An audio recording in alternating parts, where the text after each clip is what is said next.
नमस्कार। हिमाचल तो मौजूद हुए हैं आपके सामने हिमाचल प्रदेश की दिन भर की ताज़ा खबरों के साथ। तो आइए शुरू करते हैं बिना समय गवाए हुए नॉन स्टॉप ताज़ा खबरों के सिलसिले को। हिमाचल में 2 दिन बारिश बर्फबारी के आसार। केलांग कुफरी का न्यूनतम तापमान माइनस में। हिमाचल प्रदेश में 2 दिन बारिश बर्फबारी के आसार हैं। मौसम विज्ञान केंद्र शिमला ने 9 और 10 नवंबर को प्रदेश के कई भागों में बारिश बर्फबारी की संभावना जताई है। वहीं 11 नवंबर से प्रदेश के सभी भागों में मौसम साफ रहने के आसार हैं। उधर राजधानी शिमला व आसपास के भागों में दिन भर हल्की धूप खिलने के साथ बादल छाए रहे।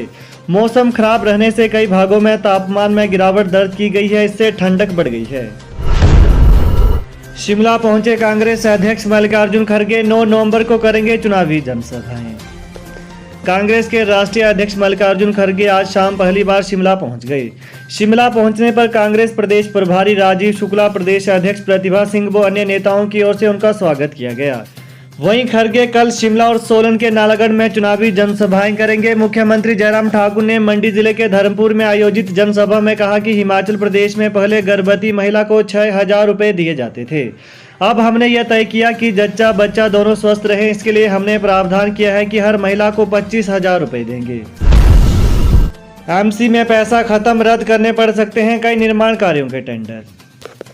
राजधानी शिमला में नगर निगम का खजाना खाली हो गया है। शहर में नए निर्माण कार्य शुरू करवाने के लिए अब निगम प्रशासन के पास कोई बजट नहीं है।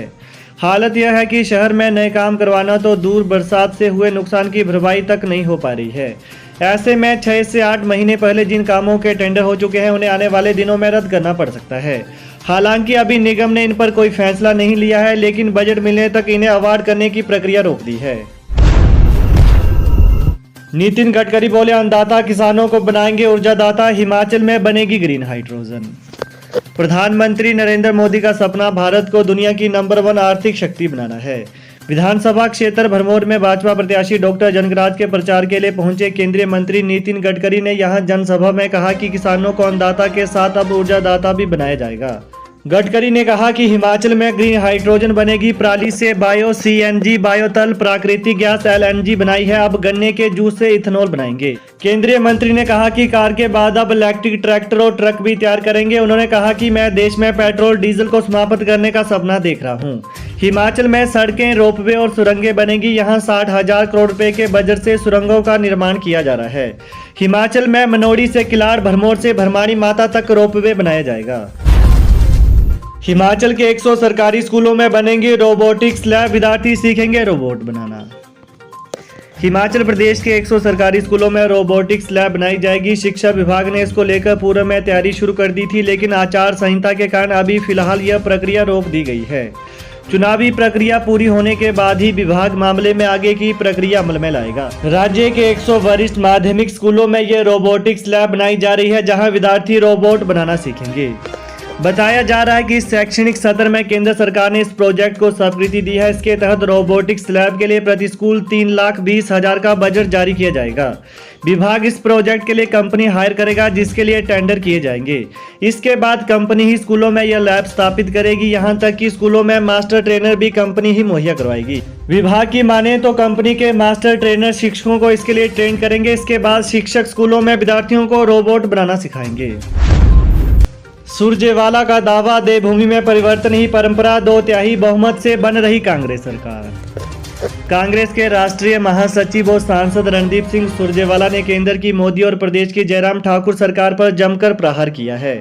उन्होंने महंगाई, बेरोजगारी, सेब के कार्टन और खाद्य वस्तुओं पर जीएसटी लगाने पर सरकार को घेरा और कहा कि विधानसभा चुनावों में भाजपा की हार हिमाचल की जनता की जीत है। उन्होंने कहा कि हिमाचल देवभूमि है और यहाँ परिवर्तन ही परंपरा है। वह आज शिमला में पत्रकार वार्ता को संबोधित कर रहे थे। सुरजेवाला ने आरोप लगाया कि आज देश में जो महंगाई है वो भाजपा निर्मित है और इस महंगाई ने देश की जनता की आय छीन ली है। कहा कि महंगाई के कारण हिमाचल में भी घनघोर अंधेरा फैला हुआ है। गरीब, नौकरी पेशा और मध्यम वर्ग को अपने खाने पीने की वस्तुओं और रसोई के बजट में कटौती करने के लिए मजबूर होना पड़ा है। स्कूलों में भी लागू होगा क्रेडिट सिस्टम। यूजीसी ने जारी किया एनसीआरएफ ड्राफ्ट। स्कूलों में भी जल्द क्रेडिट सिस्टम लागू होगा। राष्ट्रीय शिक्षा नीति 2020 के तहत यह कवायद शुरू की गई है। इसके लिए विश्वविद्यालय अनुदान आयोग ने national credit framework NCRF draft जारी कर दिया है। यह ड्राफ्ट केंद्र सरकार की ओर से गठित की गई उच्च स्तरीय कमेटी ने तैयार किया है। इसके तहत विश्वविद्यालयों व कॉलेजों की तरह स्कूलों में भी क्रेडिट सिस्टम लागू होगा। स्कूली विद्यार्थियों को अपने क्रेडिट सुरक्षित रखने के लिए अकादमिक बैंक ऑफ क्रेडिट ABC की सुविधा दी जाएगी। वहीं ABC पर विद्यार्थियों के क्रेडिट्स यानी अंक डिजिटल तौर पर सुरक्षित रखे जाएंगे। ड्राफ्ट के अनुसार स्कूली शिक्षा पूरी करने के लिए विद्यार्थी को कम से कम 40 क्रेडिट अर्जित करने होंगे। शिमला में रविशंकर प्रसाद बोले, खुद पर हार का ठिकरा फूटने के डर से हिमाचल नहीं आ रहे राहुल। पूर्व केंद्रीय मंत्री और सांसद रविशंकर प्रसाद ने शिमला में पत्रकार वार्ता में कहा कि राहुल गांधी कहाँ है, वो हिमाचल से गायब क्यों है, उनकी हिमाचल से इतनी बेरुखी क्यों है, राहुल गांधी हिमाचल में प्रचार करने क्यों नहीं आ रहे हैं। प्रसाद ने कहा कि तेलंगाना में राहुल यात्रा कर रहे हैं, वहां उपचुनाव हार गए। उन्होंने कहा कि वास्तव में वो इसलिए हिमाचल नहीं आ रहे ताकि यहां भी विधानसभा चुनाव में कांग्रेस को मिलने वाली हार का ठिकरा उनके सिर पर न फूटे। उन्होंने कहा कि गांधी परिवार के लिए हिमाचल प्रदेश एक टूरिस्ट डेस्टिनेशन है।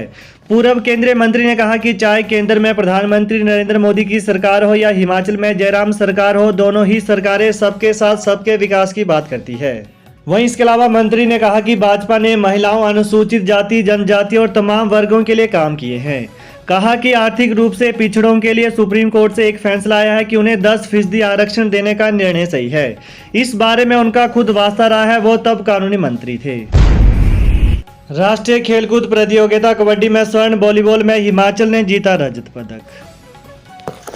8वीं राष्ट्रीय खेलकूद प्रतियोगिता में हिमाचल के खिलाड़ियों ने दमदार प्रदर्शन किया है। हिमाचल ने चैंपियनशिप में 1 स्वर्ण 2 रजत पदक पर कब्जा किया है। राष्ट्रीय स्पोर्ट्स फेडरेशन ऑफ इंडिया ने उत्तर प्रदेश के मथुरा में 5 नवंबर को कबड्डी और वॉलीबॉल के मुकाबले करवाए। कबड्डी के वरिष्ठ वर्ग में हिमाचल की A और B दोनों टीमें फाइनल में पहुंची। हिमाचल की B टीम ने A को हराकर स्वर्ण पदक झटका।